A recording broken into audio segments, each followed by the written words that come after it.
Welcome back to 504 Road Trips. Today we begin a new day of filming from Thursday, August 10th, 2023. We leave our hotel and get back on I-95 South at around mile 187 in the city of Bangor, Maine. Note that I-95 runs almost due west throughout this entire video. We remain in close proximity to US Highway 2 here. US Highway 1 sticks closer to the coast. However, a 54-mile segment of US Route 1A loops off of US 1, serving Bangor. This segment of US 1A is a former alignment of US 1. Bangor had an estimated population of 31,588 as of 2022. The local area has been home to the Penobscot people for at least 11,000 years. This indigenous group hunted, gathered, and practiced limited agriculture, though less extensively than tribes further south where the climate was milder. Today, the Penobscot people maintain a presence on tribal lands at the Penobscot Indian Island Reservation nearby. European contact began in 1609 when Jesuit missionaries established a mission on Penobscot Bay, then part of the French colony of Acadia. For more than a century, the Penobscot River Valley was a contested region between French and British forces, only becoming part of New England in the mid-1700s. Early settlers found the land around the Penobscot River unsuitable for farming but ideal for lumbering. During the winters, logs were hauled out of the forests by horse teams and transported to the Penobscot River or its tributaries. In spring, when snowmelt raised the river levels, the logs floated downstream to sawmills near Bangor. Powered by river waterfalls, these sawmills processed the logs into lumber, which was then shipped from Bangor's docks, located at the tidal head of the river. This strategic location allowed access to markets worldwide. By the mid-19th century, Bangor had become the global hub for the lumber industry. With 150 sawmills in operation, the city shipped over 150 million board feet of lumber annually, much of it transported on ships built and owned in Bangor. In 1860 alone, more than 3,300 lumbering ships passed through the city's docks, making Bangor the world's largest lumber port at the time. As the lumber industry waned, Bangor adapted to changing times. The pulp and paper industry replaced lumbering, and railroads supplanted shipping as the dominant mode of transportation. Bangor entrepreneurs also funded the construction of a rail line to Aroostook County in northern Maine, opening new lands for settlement and further diversifying the local economy. Today, Bangor's legacy is celebrated through events like the Bangor State Fair, one of the oldest fairs in the United States. Held annually since the mid-19th century, it begins on the last Friday in July and features agricultural exhibits, rides, and live entertainment, continuing the city's tradition of community and innovation.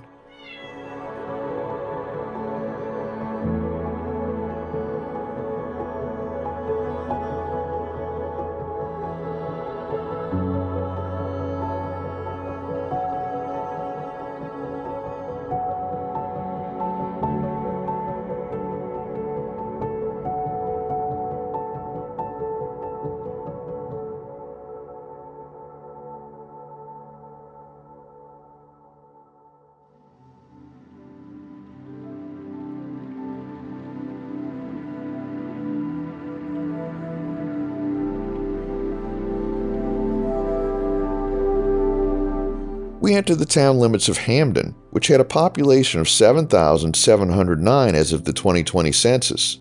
The town was originally called Wheelersboro in honor of its first settler, Benjamin Wheeler, but when it was officially incorporated in 1794, it was renamed Hamden in tribute to John Hamden, an English patriot known for his resistance to royal authority.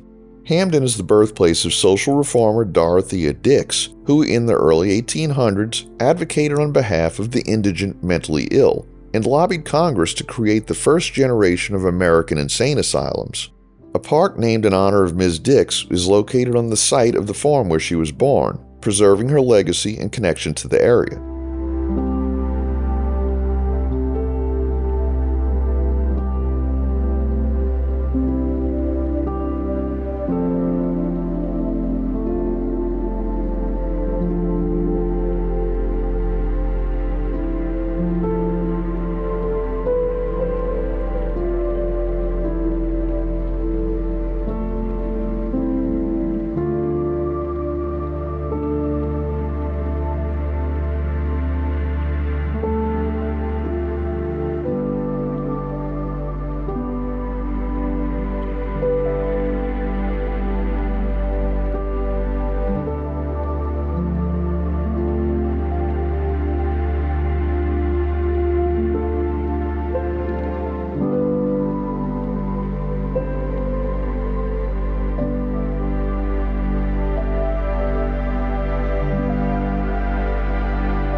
We passed through a small corner of the town of Newburgh with a population of 1,595 as of the 2020 census.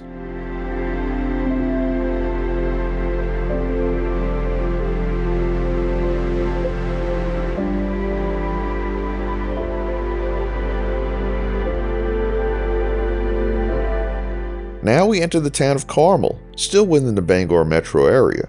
In 1795, Martin Kingsley of Hamden purchased the township of what is now Carmel, Maine, from Massachusetts. The first settlers, Paul Ruggles and his wife, along with Abel Ruggles, arrived in 1798. The name Carmel was suggested by Reverend Paul Ruggles, who had a fondness for preaching from the Bible's prophetic books. His inspiration likely came from the dramatic story of Elijah's experience at Mount Carmel, which resonated with his preference for vivid and symbolic passages. Due to Carmel's close proximity to Bangor, the population has slowly but steadily increased since the 1980s, with 2,867 residents as of the 2020 census.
We entered the town of Etna.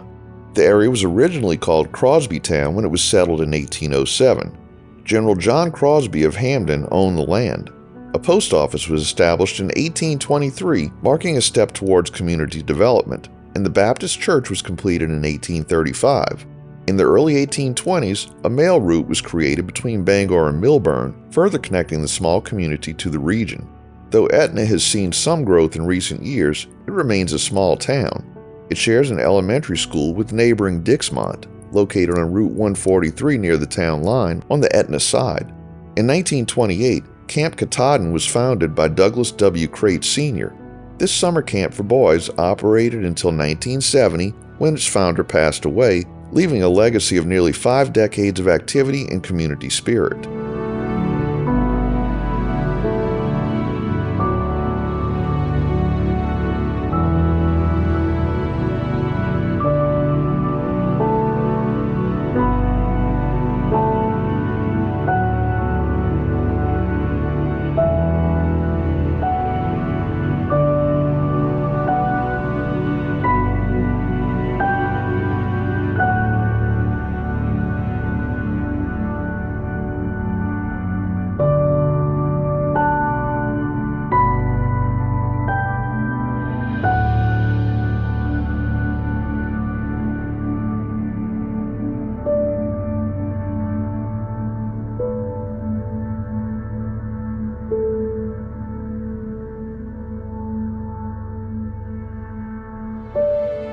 We enter the town of Plymouth, named for a low-price line of automobiles produced by the Chrysler Corporation beginning in the late 1920s.